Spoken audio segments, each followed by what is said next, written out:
So welcome to the Bitcoin Aggregated podcast. I think this is our 5th session for the School of Bitcoin transparent meetings that we've been doing. So today, to kick things off, I think we've got a few guests joining us, but we've got a really special guest, Karen Morrison, who I've worked with for a number. How long have we known each other, Karen? Like 5 years or something? Even more. Maybe more than that. Yeah. So Karen was a really good friend of the school. She's written a book about the school that I worked at, and she's working on some pretty cool projects. Just, do you want to give an intro to yourself, Karen, and what you do and what you're all about? Keep it short and sharp so we can move on. It's good to meet you all. I'm an educator, and I've taught from preschool to postgrad, and also work for children's rights. Very, very important to me that children can live their rights. And a lot of focus of my work has been on thinking and understanding thinking, and how are kids thinking? How can we know what they're thinking? And I've initiated collaborations with Project Zero at Harvard in Australia for different projects that some I've initiated, some they've built on things they've been doing. And one of the things that I've been doing that could be helpful in this is my work on making thinking visible.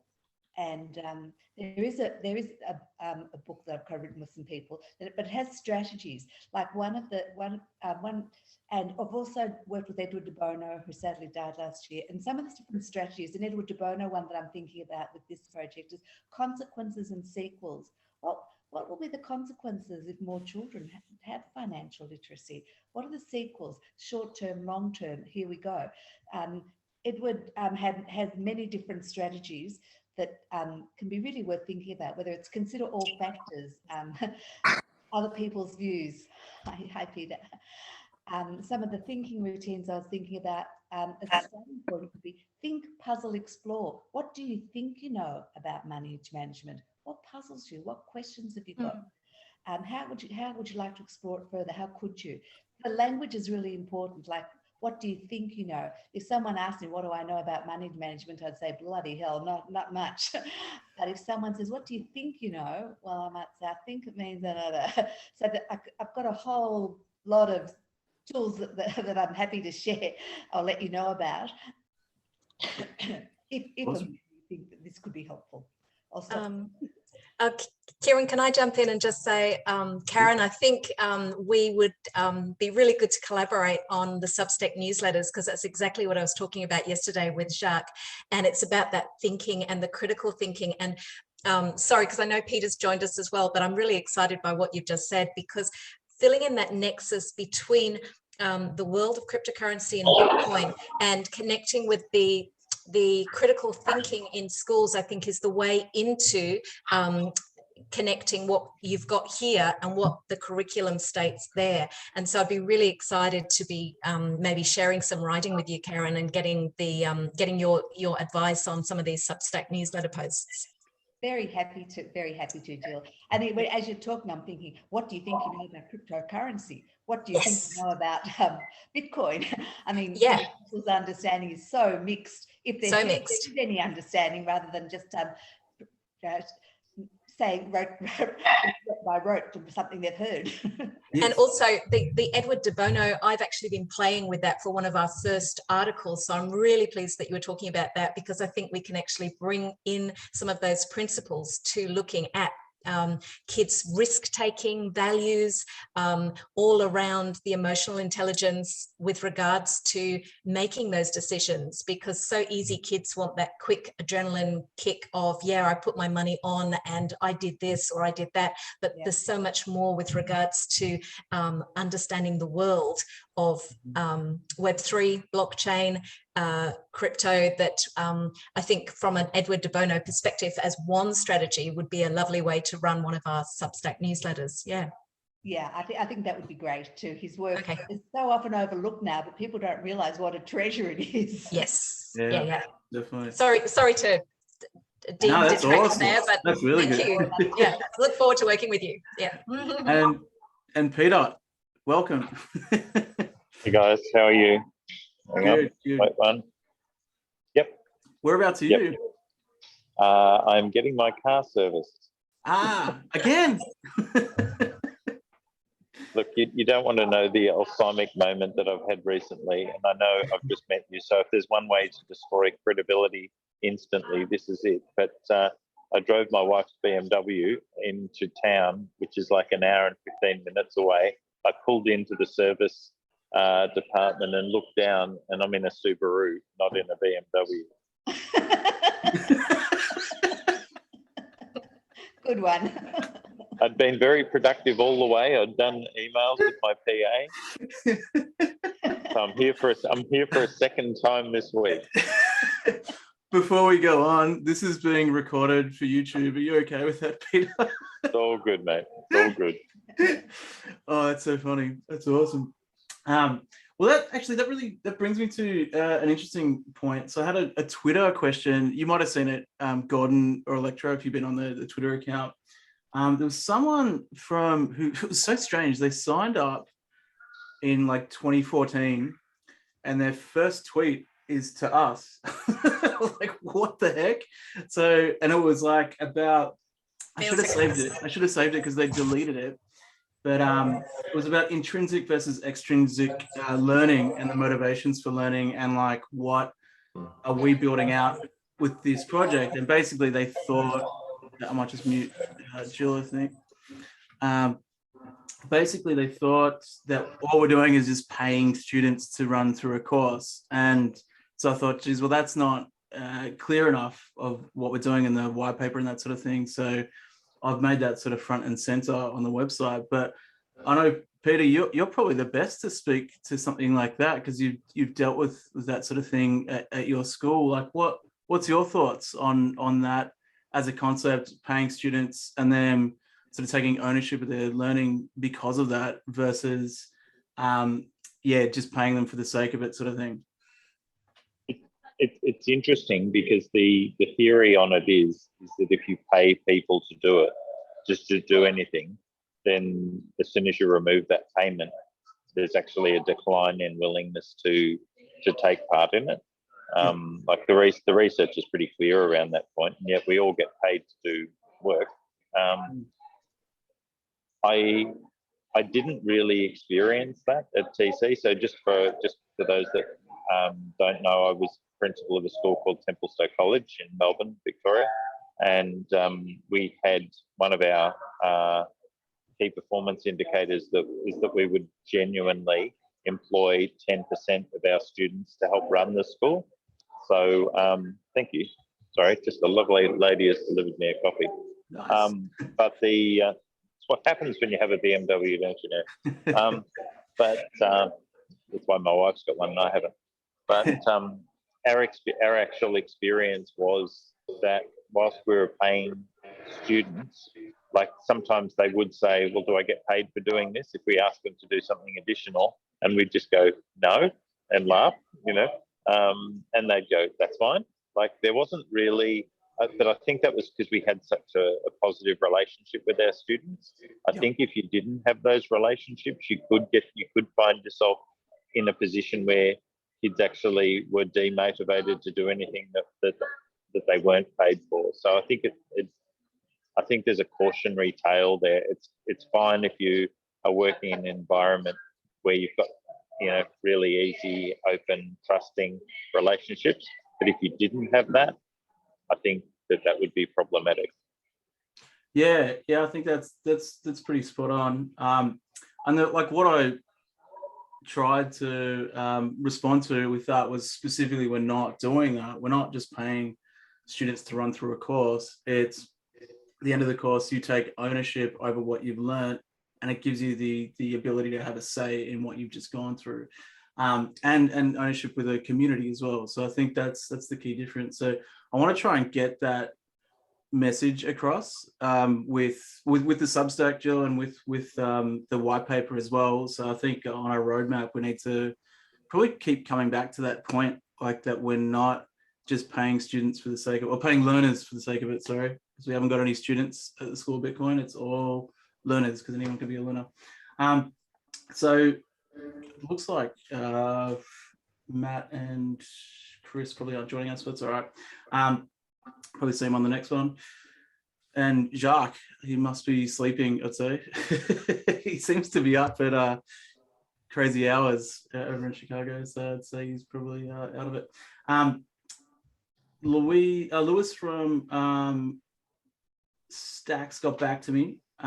Basically, he said that it's on his to-do list for this week to have a look through our application for the grant and get his feedback on that. And I said, basically, I think the big thing we need, because I think we've got most of it covered. We just need some guidance on the deliverables in terms of dates. Like you said last week, Jill, here's Josh.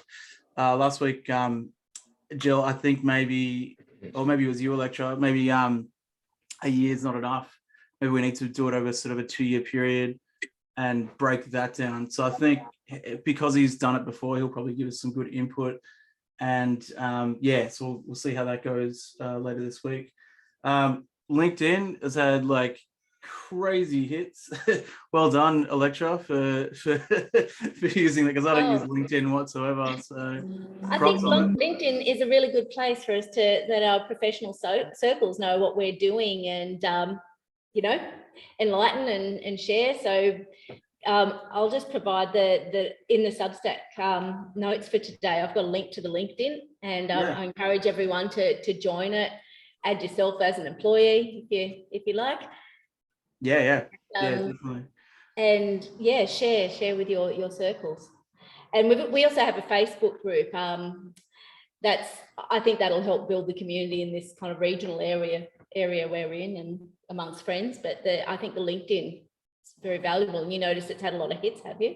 Yeah. Because I get notifications for it. I was like, oh wow, there's a lot of people looking at that. So that's all you. So well done. So with that, I was thinking, where were we? So Substack. And so the Substack stuff we should probably go through. LinkedIn stuff. So that's what I was going to say. Yeah, so Peter, you'll dig this.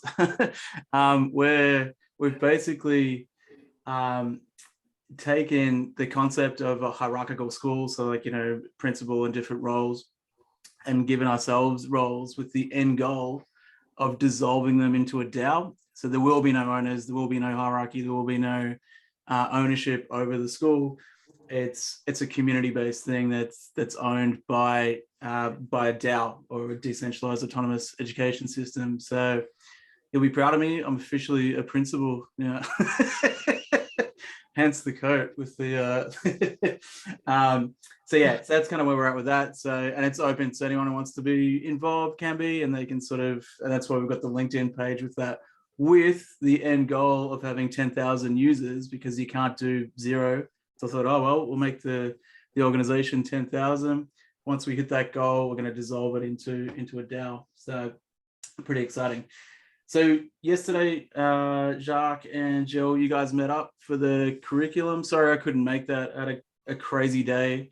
Jacques, I was emailing you. So I do contracting work, like for building networks and computer support and that sort of thing.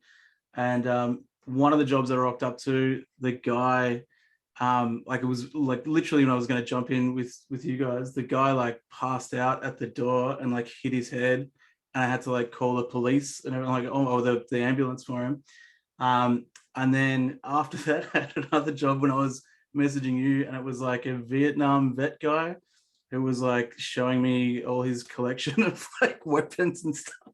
I'm like emailing you going, oh my gosh, I need to get out of here and like join this curriculum chat. So apologies. My day was insane yesterday, a very odd one indeed, but so if you want to take it away, Jacques and Jill, and run us through what you guys went through yesterday, that'd be awesome. I can. Jill, you're muted. I think you can. Jill, you want to unmute? Yeah. You go first. You go first. Yeah, you go first. Okay. No. So like we really just ran through at a high level. We were just trying to dig down, and I think on both of our ends, trying to see what our sense of direction is going to be, like just like before even getting into the curriculum, trying to get a sense of like, okay, like what are we what are we trying to collectively say here? So I think even after the call, like it was a really productive call. I feel like we talked through a lot and came to a deeper understanding with each other, but I think we really just came away with all of us needing to kind of like get focused on a single goal for the organization, and then we can keep building out the curriculum. I don't know, Jilla, what do you think? Yeah, I think we spoke a little bit about titles. I wondered whether Director of Decentralized Curriculums would be a good one, because obviously, Peter, Karen with Director of Curriculum, but maybe the point of difference for what we're doing here is Director of Decentralized Curriculums. And then I suggested maybe Jacques, maybe Director of Adaptive Learning, to bring in the idea of sort of where we're going, and it sort of connects to that approach, that sort of pedagogical approach.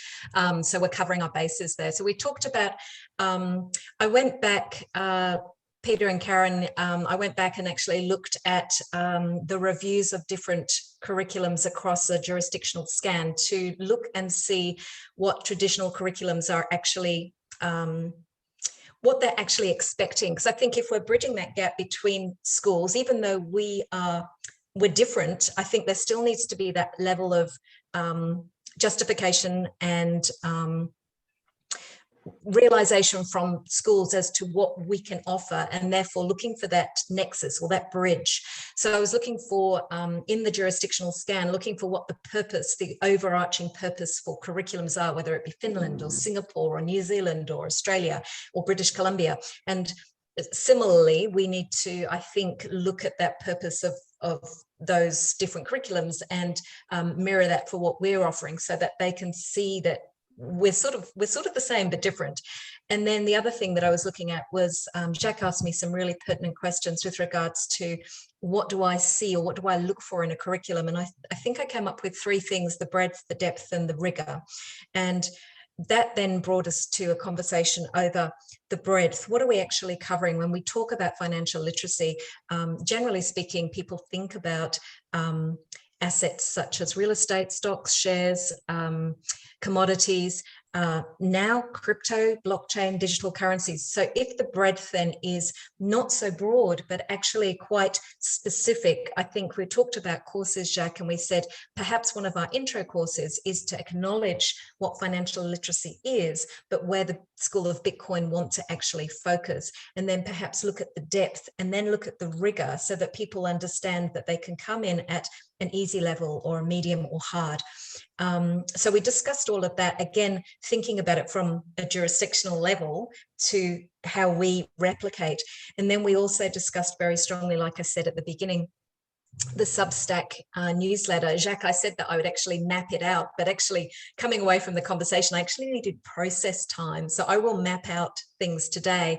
And I spoke to Karen this morning, just before people joined, and I'd really like Karen to maybe, if I could shoot you some ideas with regards to critical thinking, because Peter, I went back and I looked at the general competency levels, and of course in different jurisdictions we call competency and capabilities different words, such as transversal skills, or the different sort of curriculums have different ways of looking at it. But again, it's our way of connecting with the critical thinking, the personal and social learning aspects of every curriculum, and therefore it justifies how we slot in to providing service and a community to learners. And I think the final question, Jacques, that we had was our target audience. How do we narrow down what we've got, and those videos that presumably will be putting forward as deliverables? If we're writing those scripts, presumably if we've got materials being developed on Substack, then that offers us a baseline to actually contribute to the scripts that will be developed for the deliverables in the videos. And again, who actually is delivering those videos? Do we have a range of people delivering to their best sort of skill level? So, for example, Karen perhaps would like to deliver a deliverable on perhaps De Bono's work with relation to the School of Bitcoin, and how we could maybe use that as a model for thinking with regards to decision making. That's just one example. And maybe, different people with their different niche areas could then take one of these scripts that's perhaps been detailed in the Substack newsletter and develop that into that short course. But again, I think I'm just hopefully summarizing correctly, Jacques, but I think that's where our conversation sort of headed, and they're the kind of ideas that we explored yesterday. That's right. So with that, will all that content be, just so I have it clear in my head, or GitHub based? And so say if Karen wanted to come along and write something, would she be forking what we have on GitHub and then creating her own system off that, or what are we thinking? Jacques, we talked about that too, didn't we? Yeah, I mean, with that specifically, I think like one aspect with GitHub, I think we need to turn it into an organization, and then within, because currently the School of Bitcoin it's like a user account. Yep. That's what I realized when I got in there. Like I didn't really, I already like signed out and then I didn't actually change it. Oh, but no. I think All right. yeah, within that we'll need to like again just like figure out exactly what the best way for us to divide and conquer, I think. But I don't know, I'm sorry, I'm came in late to this and I'm also just like trying to get reoriented. But Jill, what were you thinking we talked about on GitHub with that specifically? Yeah, I think we talked about with your project management in the Excel sheet, we went through what you had already done. We perhaps talked about developing a plan in a sheet 2 for some information to be gathered there so that we knew sort of where those... Oh, sorry. Oh, yes, fantastic. Yes, absolutely. Great. Yeah, so we went through this specifically. There are a number of points that we looked at. If you just scroll down a little bit, Kieran, great. Brand identity. So we focused in on this brand identity, and we suggested that the work that we did, obviously we had to really understand that brand, and where you've got published branding identity to GitHub and yes, and Behance, sorry. Yeah. I think probably I'm stalling now a little bit because I think, Jacques, we had a lot of questions that we didn't have answers to. But this was a key point for us, was before we actually went off and took our interpretations of what we're trying to do in different directions, I think probably we needed a bit more guidance with regards to what the brand identity looked like. And I started a second sheet, which has got basically nothing in at the moment, because I think we need to develop that brand identity in a second sheet, and yeah, and maybe take it from there to GitHub, or yeah, I think we're at planning stage. Jacques, what do you think? I do, yeah. I think like essentially I think this structure that's in this sheet can be carried over to GitHub, and I think, I mean, one way for all of us to kind of like tool around with like the basic curriculum structure that I have in place I think this is what you're alluding to, Karen. We could potentially create a different repository for different people who want to explore different ideas, and then they can I can work with people and we can build it out in different ways, help people get a sense of the structure that I have in mind, and then also just tweak it how we think it might be best. And I think if we do that, we can kind of, different people are working on this, we can develop, you know, like kind of like add up everyone's perspectives, and we can get a like more defined like mission statement and more defined like community goals and roadmap. But I'm still curious here. I'm like, I would love to figure out a time for us to really do some more deeper dives into like how we're gonna organize the structure of things, like just so I can better understand how I can fit in, because I was trying to like figure out exactly which curriculum to go with, and like everyone was giving so many good inputs. So I'm like, I don't know which one's the best one to go with. So yeah, I think just a way for us to kind of like hone in on which way we're going with things. I'm not sure exactly. Like Kieran, do you have thoughts based on some of the different concepts that we threw? Well, one thing around the brand identity, like,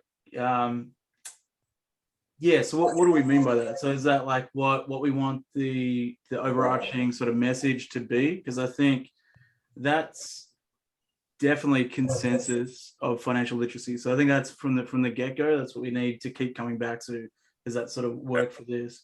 And I think in terms of like the repositories for Git, I love that idea, that concept of like a learner being able to come up, go, all right, I want to create a DAO. How do I do this? This is the run through. I fork this, and this is the way you sort of do that. Are you thinking that's in Clarity as well, Jacques?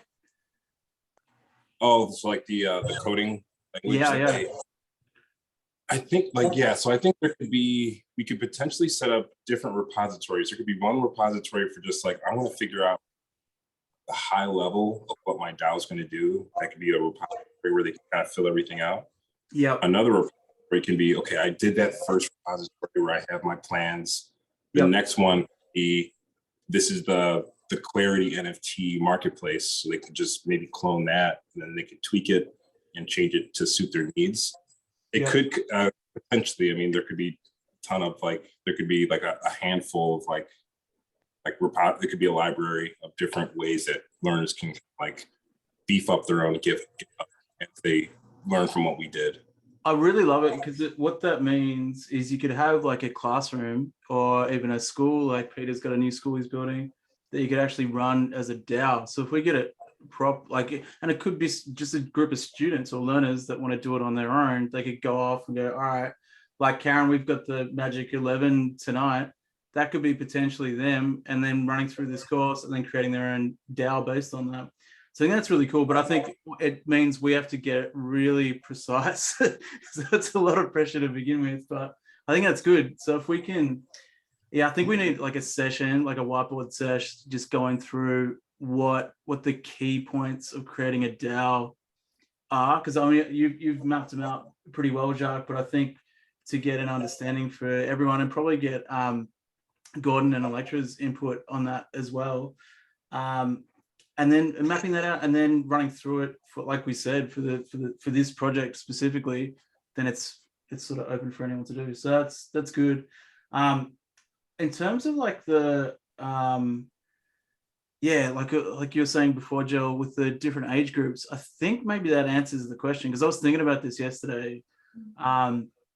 With the I think for one thing, primary school or elementary school students really underestimated in terms of what they can achieve. So I think that's something that we should take into consideration, particularly a lot of the stuff that we did at Warana, and like the stuff I'll be doing tonight with the students, Karen, is everything that I've already done with primary school students. So it's all Web3, running like your own node, like all that sort of stuff. Kids can do it. So I think it might come down to the language. So maybe we have like two, sort of separate systems that we run for younger students, maybe. But I think we'll kind of know once we run it. But maybe this is the answer. You just kind of fork off and you let students create their own content around that. Flexibility, not using age as a barrier, but rather interest, experience, and what we can see, as the students become present, where are they at? Where are they at now? Where's the next place to go with them? Or where they want to go, or what they can do?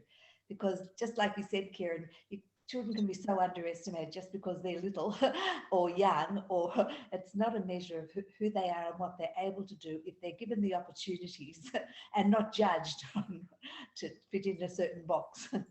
That's true. Do you have any access to the material that you're delivering tonight? Just so I think seeing what's being delivered. So I'm going to see if we can record it actually. So do we find out, Karen, if we're allowed to? Look, it is going to be recorded for people who can't participate in it for different reasons. Yep. However, how open the recording will be, that's something we'll need to just find a little bit further. But the actual session could be held with any group of people, because it's really just explaining a new way of communicating and sharing information digitally in a very collaborative way. Yeah. So basically we're using Miro as like a front end for Web3 technologies. So I'm going to run through the LBRY blockchain, and you can actually embed that into Miro, IPFS specifically. So like, instead of like, pinning your, so I'm going to create an avatar, instead of creating your avatar and sending it to AWS servers somewhere, or, Google Drive over in California, why not spin up a cluster of nodes with your friends? So all 11 students spin up a cluster, and then you have ownership over your avatar, post that in, and then we're obviously going to go through like what that means, as opposed to like having a centralized system, decentralized, and then distributed network. And then the other big thing I'm really excited about is the top level domain. So on the Handshake blockchain, we actually own the Magic 11. So I'm going to get them all to do their digital portfolios on the SIA blockchain, and then with a decentralized DNS. So it's pretty exciting.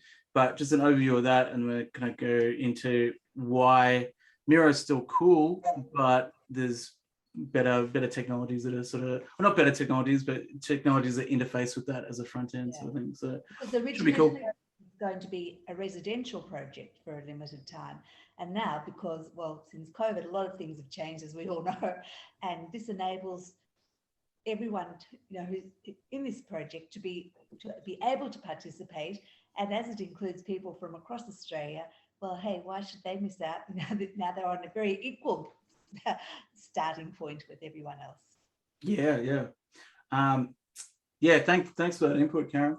All right, so and Jacques, so you need that GitHub login details again, I suppose. We can do that later. Yeah, thanks for jumping in. That's all right. So what was the next point? Oh, Gordon. So you had some updates on Bloomberg and Wallet of Satoshi? Yeah, perfect. So straight after this, we've got a catch up with Georgie from Bloomberg. So Kieran and I'll catch up with her straight after that for an interview. And Living with Satoshi, Daniel's come back and said, yes, he's interested in being involved. We've just got to set up a meet with him. So that's exciting. Told him that that you're speaking at the Nigerian conference, which he's sponsoring, and sending the link to our user guide to the Wallet of Satoshi on the School of Bitcoin page. So Daniel will be, that'll be great to get working with him. I've been diving a lot into the Lightning Network and Bitcoin. I've just been like Bitcoin. It's just totally fascinating, and listening to stuff with Michael Saylor and Jack Dorsey last week. They had a 4-hour interview about what's going on with Cash App and Bitcoin, and sort of this, just getting this total understanding of that this internet of money and what it is providing, and how this will sort of transform the normal financial world, like Bitcoin, gold, shares, stocks, to where they're all just these items out there which we really don't own. But once we've digitized the ownership, we actually have physical property rights to those assets, those real assets.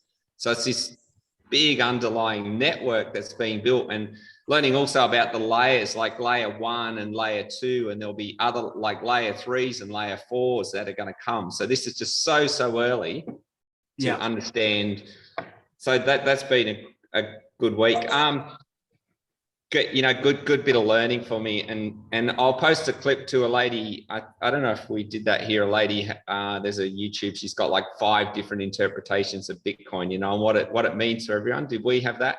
Yeah, that was really good. Really good. Yeah, it's worth watching some of those things right down into the bottom layer of the original technologies, because there's a lot of fluff going around, all the NFTs and all the test nets and everything, but coming back to really what is the main system running at the moment. So I encourage anyone, don't just everyone just goes off and buys an NFT and gets a MetaMask wallet and that, but like, get yourself some Bitcoin and learn about Bitcoin, particularly for people that are new. So looking at what I can contribute and the likes, I like community building. So I really want to dive into this stacked staking exercise, like as in get that happening. So from that, I guess finding out in Australia, even though we haven't got a chapter going, but who is who in Australia, for starters, is in the Stacks community, as in Stacks holders, because I'm finding the Stacks community is like seriously passionate. Like a lot of, I guess people are in crypto communities, but in Stacks particularly, and I posted into Keybase just a little article.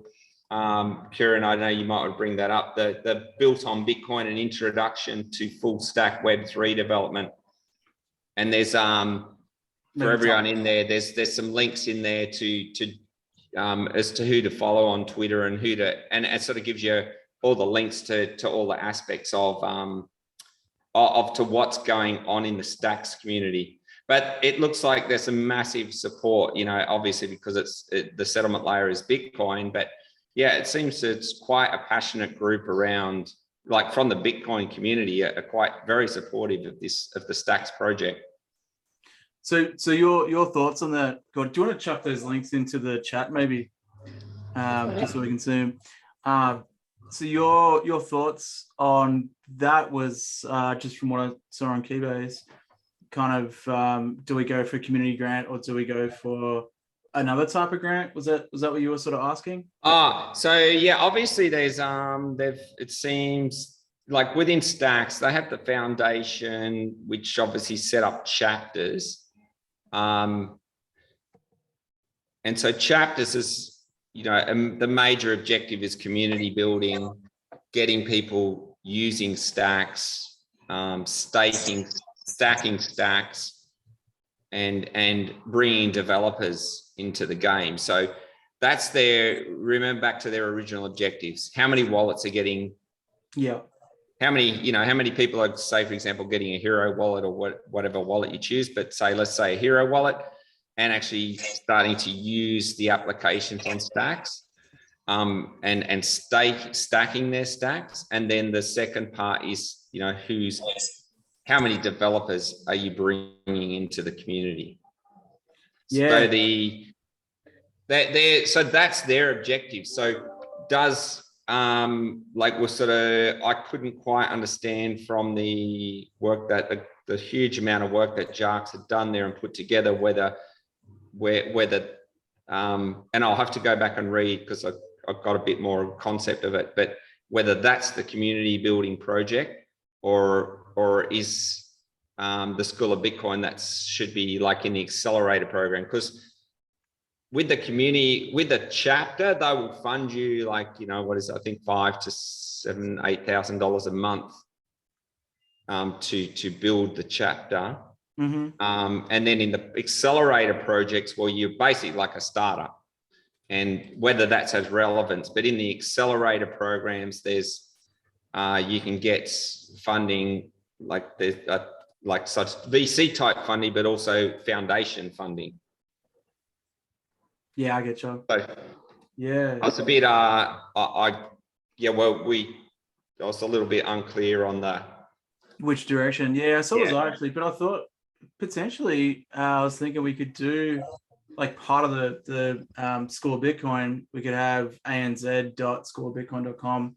That can be the community chapter, and then the overarching thing is having the communities, and even like we could get the other chapters involved in School of Bitcoin as well. So like maybe reach out to the Indonesian group, see what they're up to, if they want to join in on the School of Bitcoin. Maybe that's the answer. And your other point at the bottom there, Gordon, with the 10,000 community mark, I was thinking that like the hero wallets would be the metric for that. It probably makes sense, right? As part of the stacking, you think, or? Yeah, or even just like that's your target for how many wallets you have set up. But yeah, potentially stacking as well. Or okay, we'll have a look at how we can monitor that. Yeah. That's cool. Well, the other thing I wanted to ask, Peter, you said you had a few points and questions and stuff for us. Shoot. Yeah. Just bear in mind, people, I'm getting about every second word here in terms of the technology and so on. So I'm new to this game. What we are looking at doing is starting a series of schools, a system of schools in Australia that, or initially in Australia, that are amongst the most innovative in the world. So, and they will be registered schools, you know, with you know, receiving government funding, and they'll be low fee / no fee independent schools, with 55% of the kids coming from low or no income background, because we're trying not to residualize disadvantage. But yeah, so we're in the process of wanting to start a physical school in Melbourne CBD in 2023. And I guess, you know, like we also are running a curriculum. In order to get funding, you do have to address the Australian curriculum, but we're sort of making that an asynchronous curriculum that's running along the side. And this is a long way of leading up to the main thing. And that is because the young people are perhaps spending on average 2 hours a day on the Australian curriculum, and that could be done at home, it can be done at night, on the weekend. When young people actually come together physically in the space, then how they choose to utilise that time is up to them. So there are no formal classes during the day as such. And so students would be working on their own entrepreneurial activities, social action projects, helping to run and formulate the school. So, you know, it's you know, as you're talking about, a very flat structure. And the aim is that rather than being just a consumer of resource, and the resources being staff and electricity, printing, blah, blah, that each young person who's over the age of 10 will actually try and contribute back to the community the cost of their own education. So the equivalent of $20,000 a year in value that they're giving back to the community. And I guess you know, I've known Kieran for a number of years, and I just think that there could be some incredible overlaps. You know, it might be a physical presence to the School of Bitcoin as well. Yeah, so I'm just open to opportunities, and probably will need to take this conversation offline with Kieran to get some translation on what's been going on. Yeah, no problems. I think that'd be awesome, particularly with your approach to how you're running the school and the sort of dual curriculums. I think what I envisioned with this from the get-go was a community-driven network, so a learning network, where you have the only didactic thing being financial literacy by consensus. So like what that means to everybody, getting that together, getting as close to truth as possible by sort of running through it over and over again. And then problem-based learning, project-based learning. So from what you've learned, what problem do you want to solve? Then into project-based learning with a community of us that can support whatever the students want to pursue with their newfound knowledge. And maybe that's where it comes in with them paying back the school for their fees. If they can create something cool from what they've learned, maybe that's the go. Well, that's really cool. All right. Well, I think thanks for joining, Peter and Karen. That's really helpful. I think any input you have, we can catch up offline as well and have a chat about things. But I think that's great. I think the next thing we need to do probably is run through probably the Gantt chart together as a group. And I'll see if Lewis can join us next week as well, because I think that would be really key to get his input. And I mean, the other thing that we probably didn't mention was the certification, so that NFT process, which was his idea, which I loved. And I think if we can get that really squared away, like just in terms of what we actually how we want to implement that and how we want to do it, because I think that's a good visual metric to show, like, you know, learners have gone through this program. This is what they have. So I think that's for next week. So if we have time during the week, I might not, but I know I'm always going to keep this Wednesday free for this sort of stuff. So if we don't get time between now and next week, maybe next week we focus on the Gantt chart and really hashing that out. And Jill, did you want to go through any of the Substack stuff now, or should we wait for next Should we week? wait? Yeah, if we can wait for next week. Karen, during the week, if I've got some bits and pieces, I'll send to you and Jacques to look through. Now that Jacques and I have actually sort of gone through that conversation, I'm going to have time to do some writing, I think, in a way that maybe is a planning way, and we can maybe have a bit of an online conversation before we get to next Wednesday, so that yeah, we've got our ideas together, if that's okay. Perfect. That sounds awesome. All right. Well, I guess we better get ready for Bloomberg, Gordon. Kieran, tonight. So we'll see how that goes, and then sort of go from there. But and just a question for Peter: is there for like, I guess, non-school thinkers about thinking of creating future schools? We've got our group Startup Gladstone. It's been on our agenda, and that's actually how we got to having a meeting and started the School of Bitcoin. Was they were interested in, well, I wanted to introduce the team at Startup Gladstone to Kieran about future schools. Is there opportunity for like people with those ideas to participate, Peter, rather than just because we don't actually have a school? You know, they're not teachers. In some ways, the school, the registered school, is a way to finance a social movement, and that is about broader education, like true education. So, you know, very difficult unless you've got like huge philanthropic support to run a social movement. Whereas if you've got, you know, a system of schools being built out around Australia that's got many thousands of students, and you're still meeting the minimum requirements, because school is built on the basis of doing 200 school days a year, whereas we're actually going to open 365 days a year, and initially 12 hours a day with the hope of a 24-hour-a-day extension. So really it's more, the school is the funding stream is what I'd say, and I'm very happy to take a conversation offline. Yeah, that'd be great. We found up here that there is no shortage of funding. There's so much money about in industry. I'm aware from quite a wealthy area of mining and gas and industry. There's you know, we don't find that's the problem, getting money. It's about how we turn it into something new. We've got a program called the Earlypreneur Program, which it'd be great to maybe catch up with our team and have a chat. Yeah, I think that would be really good, because the thing that I don't like, I come to the group with how to work within the regulatory framework to achieve what you want to achieve.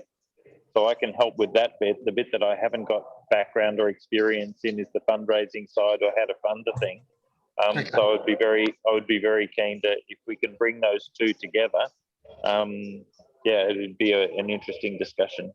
Excellent. I'll send you a message and organise that. Thank you. Fantastic. Sounds great. Awesome.